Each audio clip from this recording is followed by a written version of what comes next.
Hey Swayers, it's Karnak. It's your buddy, your pal. We're here again. We're going to look at one of the new objectives, Ion Storm from Rebellion in the Rim.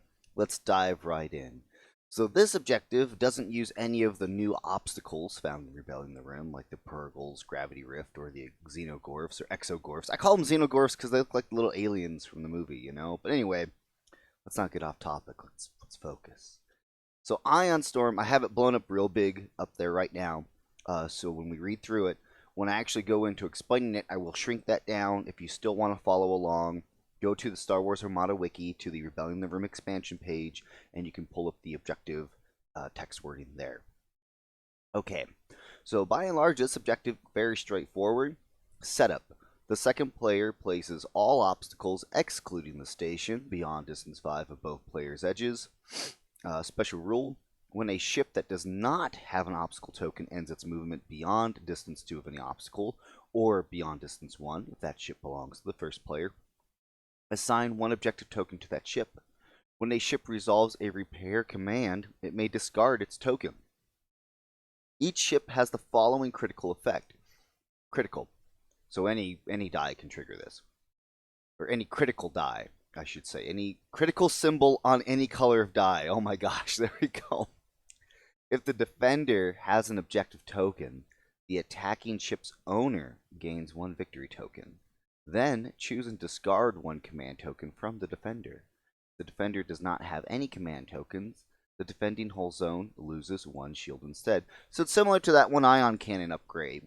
I can't remember the name of it, but there's one where if you shoot and you get a blue crit, you can choose to discard a command token. If they didn't have any, they lose 1 shield. So essentially, it's like that equipped to all of your ships fleet wide. So kind of devalues that upgrade card because there are some instances where you do want to bring it, but now you get it for all your ships, and you don't have to have ion cannon slots for it. So pros and cons. So let's dive right in to the objective. I'm going to keep this open for my own reference. I'm going to shrink this back down. And then we're just going to make sure that it's not covering up anything useful. There we are. Okay. So, let's start with the setup. So there's no dust fields, and you take the station and you chuck it out. So it leaves you with 5 obstacles. And what's great about this for second player is you get to choose where all those obstacles go. They all must be placed beyond distance 5 of both players' edges. Again, still needs to be put in the setup area where you see where those 2 vertical lines are. So just because it's beyond distance 5, which is what the second, horizontal line is from the top, it still needs to be placed in the setup area because the card doesn't specify that you can place it outside the setup area. It's only when objectives get specific about what you can and can't do is when you're allowed to do it. So again, beyond distance 5 of both players' edges, which is in this middle box here, and in the setup area. Okay. So as a second player, part of your benefit of having these obstacles on the table is that you want your ships to be past distance 2 of any of these obstacles. Or excuse me. Yeah, you want to... It's movement beyond distance 2 of any obstacle. When a ship does not have an objective, ends its movement beyond distance 2. So you want to hug the objectives, or the obstacles. So as player 2, you need to hug at distance 2 of the obstacle. Otherwise, you're going to get an objective token thrown on you. For the first player, they got a hug within distance 1. So on the distance band, black is distance 1, red is distance 2, orange is 3, peach is 4, and yellow is 5. So this is great if you're using cards that require you to stick close to obstacles anyway to get their benefits, like Brunson for the Empire. But we're going to say in this example that the Imperial player is first player and the Rebel player is second. And we've got 3 Nebulon Bs here going up against the 2 Victory class Star Destroyers. So second player is like, I need my ships to be at distance 2 of obstacles, and he needs his ships to be at distance 1 if we don't want to get these tokens thrown on us. So as second player, you probably want to place your obstacles in such a fashion that when you're doing deployment, you probably want to place them closer to yourself, so that way you can end your movement, kind of threading the needle here with them, so that you can get the benefit of those obstacles. Or, I mean, it still is a good idea to have obstacles put in the way of your enemy, especially if it's like a super Star Destroyer or something. So that's something that as second player you really will need to have a strategy and a plan for having the benefit of these obstacles. But for this example, I'm going to put all the obstacles out like this. You see they're beyond distance 5, and they're all still beyond distance 1 of each other in terms of obstacle placement. Alright, so now we have all the obstacles placed. Now we just go through regular deployment, and we're going to say the Imperial is doing something dumb like this, and the Rebel player is doing something dumb like this. Note, don't do this. Okay, this is just an example. This is not actually how you play the game. Alright. So now, as the game progresses, we're going to go through the first round here. So, and these guys are going, we'll say speed 1. They all move forward. We're going to say these guys are going speed 1. Or you know what? We're going to say they're all going speed 2. So those move speed 1. These go 1 and 2. Perfect. All right. Now, how does the special rule come into effect? When a ship that does not have an objective token on it, which none of the ships do, when a ship that does not have an objective token ends its movement beyond distance 2 of any obstacles, which, if we look at the second player, none of his ships are beyond distance 2 from an obstacle, but the first player is, as it says here, or beyond distance 1 if that ship belongs to the first player. Assign one objective token to that ship. So these ships would get objective tokens thrown on them. Move that part. Well, the second player, because he did not end movement beyond 2, none of these ships get the objective tokens on it. Now, how do you get rid of these tokens if you don't want them on your ship? So when a ship resolves a repair command, it may discard its objective token. So anytime a ship does an engineering command, part of the effect of resolving the engineering, you don't have to spend any points. You don't have to spend any crazy thing. It's just if you spend a dial or a token, or a dial and a token together for resolving engineering, you can discard the objective token off your ship. Otherwise, if you don't do this, that objective token stays on your ship. Now, you can't stack multiple tokens. Like if they go multiple turns moving, not being near an obstacle, you don't keep throwing more objective tokens on. It just says, does it have an objective token? Yes, or objective token? No. It doesn't say keep adding more objective tokens to the ship. Just because, again, it says it does not have an objective token, give it one. If it has one, you don't give it another one. Okay. So again, those can be discarded with engineering commands. Now let's get to the part where we're shooting each other.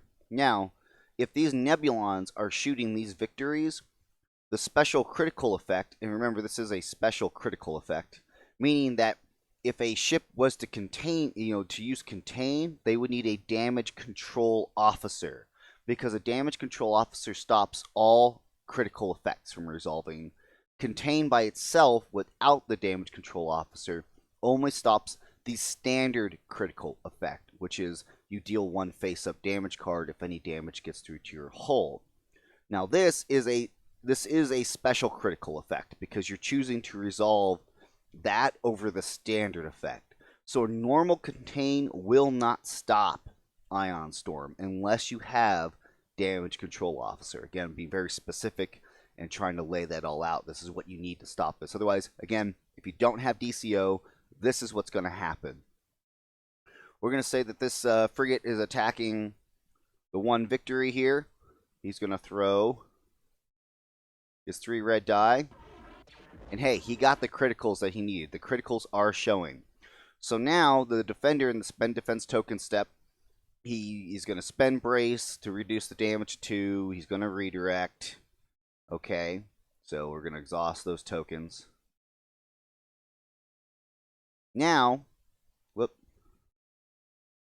if the defender has an objective token, the attacking ship's owner gains 1 victory token, so you get 15 points if they have the token on it. Then choose and discard 1 command token from the defender. If the defender does not have any command tokens, the defending hull zone loses 1 shield instead. So, for example, if this Victory class Star Destroyer just shot, if he had a navigation token, I could say, you know what? You're going to discard that navigation token. And this is not an either or. It is if he has a command token, discard the command token. If he does not have a command token, he takes a shield damage on the targeted hull zone instead. So before any damage is resolved, you resolve the critical effect first, so you automatically take the 1 shield off the victory. So it drops it from 3 to 2. Now you resolve the remaining damage, which is 2 damage from, after being braced and then redirected, which he's going to choose to put on his right hull zone there. So that is how the special effect works, for the critical effect. Now, these command tokens, you do not remove them after shooting. What's the condition? Again, do you have a command token or do you not? Do you have a objective token or do not have an objective token? How do you get the objective token? Are you not within distance of an obstacle? You get a token. Or if you're staying near an obstacle, you don't get a token. The only way to get rid of these objective tokens is by doing a repair command. Otherwise, every single ship that is shooting that ship with the objective token can continue to resolve this effect with every single attack. And again, it's only for ships that can do this, not squadrons. So that's Ion Storm. There's no other crazy interactions or crazy things going on here. Like I said, it's pretty straightforward. So it's pretty much, if you're a fleet that relies on having a bunch of command tokens, like Garm, Thrawn likes the token stuff, Tarkin likes the token stuff. If you have Comsnet, Gazanti is flying around trying to give tokens to everybody. Like, this combined with Raid probably has potential. Because if you just keep stripping those tokens off, the ships can't get rid of Raid unless they discard command dials. So that's kind of where I see this objective is helpful for Raid. I'm not advocating Raid. I think Raid is still kind of a gimmicky mechanic. But this definitely at least encourages Raid to potentially be seen more. Because before, in order to get rid of tokens again, you had to have the ion cannon slot with that other upgrade to be able to take tokens off. And even then, it was still kind of eh. So, but this, at least you're getting victory points for doing that. And you're if they don't have tokens and you're stripping more shields, it's a bonus effect. And again, it can't be contained unless you have damage control officer. So I think that's really neat. I like these interesting little twists on things. It's in trying to encourage different play styles and different effects. Now, in terms of like obstacle placement, obviously a second player, if you place all of your obstacles right here to where you can move, it also means that you're moving faster towards the first player, which typically first player kind of enjoys. It means you're going to get in range of his guns or in a position where he can try to hit you. But it's just interesting dynamics and mechanics that can go on here. I mean, you can even do something like this, like an arrowhead effect, where you're kind of like shepherding your ships up the middle because you're going to be in range of the obstacles. And if the first player wants to come get you, he kind of has to run this gauntlet of obstacles. I mean, he'll get in range, but I mean, he'll start out of range. Yeah, it's just interesting objective. I mean, I could go on all day about this. I'm not sure if it's going to replace any of the quote-unquote big ones, like Surprise Attack or Most Wanted, but it definitely gives diversity and variety, and I think that there's a way to make this objective work to the great benefit of second player and not the first player, and second player can definitely really get some good points off this. And like I said, it seems like it's really encouraging bringing Raid. So, which Rebels have with Kanan Jarrus, they get with Captain Rex as the officer, and again, Imperials pretty much are just stuck with Gauntlet Fighters, which are just awful, but at least the idea is there.